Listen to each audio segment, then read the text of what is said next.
नमस्कार बच्चों, स्वागत है आप सभी का आपके अपने YouTube चैनल विद्योरा बाय रोहित में।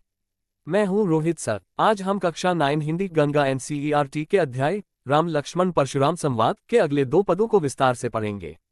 पिछले भाग में हमने देखा था कि भगवान श्रीराम ने गुरु विश्वामित्र जी की आज्ञा से भगवान शिव का धनुष उठाया और प्रत्यंचा चढ़ाने का प्रयास किया। उसी समय वह दिव्य धनुष टूट गया। धनुष टूटने की भयंकर ध्वनि सुनकर भगवान परशुराम क्रोधित होकर राजा जनक की सभा में पहुंचे। अब आगे क्या हुआ?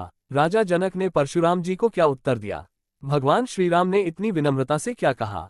और लक्ष्मण जी ने ऐसा क्या उत्तर दिया कि परशुराम जी का क्रोध और बढ़ गया? आज हम इन दोनों पदों का शुद्ध पाठ, सरल भावार्थ और परीक्षा की दृष्टि से महत्वपूर्ण बातें विस्तार से समझेंगे। तो चलिए बिना किसी देरी के शुरू करते हैं। सबसे पहले हम इस पद का शुद्ध पाठ करते हैं। आप भी अपनी पुस्तक खोलकर मेरे साथ पढ़ने का प्रयास कीजिए। चौपाए, समाचार कही जनक सुनाए, जेहि कारण महित सब आए। सुनत बचन फिरी अनत निहारे, देखे चापखंड मही डारे। अति रिस बोले बचन कठोरा, कहो जर जनक धनुष कै तोरा। बेगी दिखाओ मूर नत आजू, उल्टू मही जह लही तब राजू। अति उरु उतरु देत नृपु नहीं, कुटिल भूप हर्षे मन माही। भगवान परशुराम के सभा में पहुंचने पर राजा जनक ने उन्हें पूरी घटना बता दी कि भगवान शिव का धनुष टूट गया है। इसी धनुष को देखने और स्वयंवर में भाग लेने के लिए सभी राजा यहाँ आए थे। ये सुनकर परशुराम जी ने चारों ओर देखा। उनकी दृष्टि जैसे ही भूमि पर पड़े शिव धनुष के टूटे हुए टुकड़ों पर पड़ी, उनका क्रोध और भी बढ़ गया। वे अत्यंत क्रोधित होकर कठोर वचन बोले, हे जनक, बताओ इस शिव धनुष को किसने तोड़ा है? फिर उन्होंने चेतावनी देते हुए कहा, जिसने ये धनुष तोड़ा है उसे तुरंत मेरे सामने प्रस्तुत करो। यदि ऐसा नहीं किया तो मैं तुम्हारे राज्य को नष्ट कर दूंगा। परशुराम जी के भयंकर क्रोध को देखकर राजा जनक भयभीत हो गए और उनके मुख से कोई उत्तर नहीं निकला। दूसरी ओर सभा में उपस्थित कुछ दुष्ट राजा मन ही मन प्रसन्न होने लगे, क्योंकि उन्हें लगा कि अब श्रीराम किसी बड़ी कठिनाई में पड़ सकते हैं। अब आइए दूसरे पद का शुद्ध पाठ करते हैं। आप भी अपनी पुस्तक में देखकर मेरे साथ पढ़िए। नाथ संबुधनु भंजन हारा, होहि को एक दास तुम्हारा। आयजु काह कहिया किन मोही, सुनी रिजाए बोले मुनि को ही। सेवकु सो जो करे सेवकाय, अरि करनी करी करियल लराय। सुनहु राम जय ही शिवधनु तोरा, सहसबाहु समसो रिपु मोरा। सो बिलगाओ बिहाय समाजा, न त मारे जही सब राजा। सुनी मुनि बचन लखन मुसुकाने, बोले परसुधर ही अपमाने। बहु धनु ही तोरी लरिकाई, कबहु न असी रिस्कीन ही गोसाई।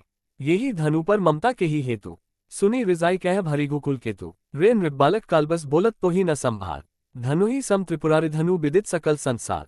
अब आइए इस पूरे पद का सरल भाषा में भावार्थ समझते हैं। परशुराम जी के क्रोध को देखकर पूरी सभा में भय का वातावरण फैल गया। देवता, ऋषि, नाग, नगर के स्त्री पुरुष सभी के मन में डर और चिंता भर गई। सीता जी की माता भी बहुत चिंतित हो गईं। उन्हें लगा कि अभी अभी जो शुभ कार्य संपन्न हुआ था, कहीं वह किसी बड़े संकट में न बदल जाए। सीता जी पहले से ही परशुराम जी के तेजस्वी और क्रोधी स्वभाव के बारे में जानती थीं। इसलिए उनके लिए आधा पल भी एक कल्प के समान बहुत लंबा लगने लगा। भगवान श्रीराम ने देखा कि पूरी सभा भयभीत है, लेकिन उनके मन में न खुशी थी और न ही कोई घबराहट। वे पूरी तरह शांत और धैर्यवान रहे। तब श्रीराम ने अत्यंत विनम्रता से परशुराम जी से कहा, हे नाथ, शिव धनुष को तोड़ने वाला आपका कोई सेवक ही होगा। कृपया बताइए कि आप मुझसे क्या आज्ञा देना चाहते हैं। श्रीराम की यह विनम्र बात सुनकर भी परशुराम जी का क्रोध शांत नहीं हुआ। उन्होंने कहा, सेवक वही होता है जो सेवा करे।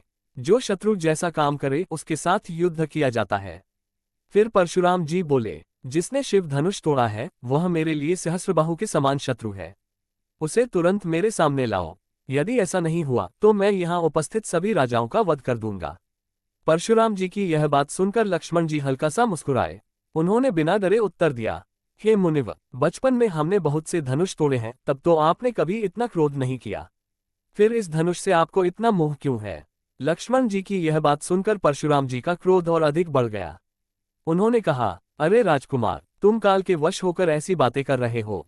क्या तुम्हें ये भी नहीं पता कि भगवान शिव का ये धनुष साधारण धनुष नहीं है? इसकी महिमा पूरे संसार में प्रसिद्ध है। इस प्रकार इस पद में हमें एक ओर भगवान श्रीराम की विनम्रता और धैर्य, दूसरी ओर लक्ष्मण जी की निर्भीकता और तेजस्विता तथा परशुराम जी के क्रोधी स्वभाव का अत्यंत सुंदर चित्रण देखने को मिलता है। इसी के साथ आज का पाठ यही समाप्त होता है। यदि आपको यह वीडियो पसंद आया हो और इससे पढ़ाई में मदद मिली हो तो वीडियो को लाइक जरूर करें, अपने दोस्तों के साथ शेयर करें और ऐसे ही क्लास 9 गंगा NCERT की आसान और परीक्षा उपयोगी पढ़ाई के लिए हमारे चैनल विद्योरा बाय रोहित को सब्सक्राइब करना न भूलें। धन्यवाद। मिलते हैं अगली वीडियो में।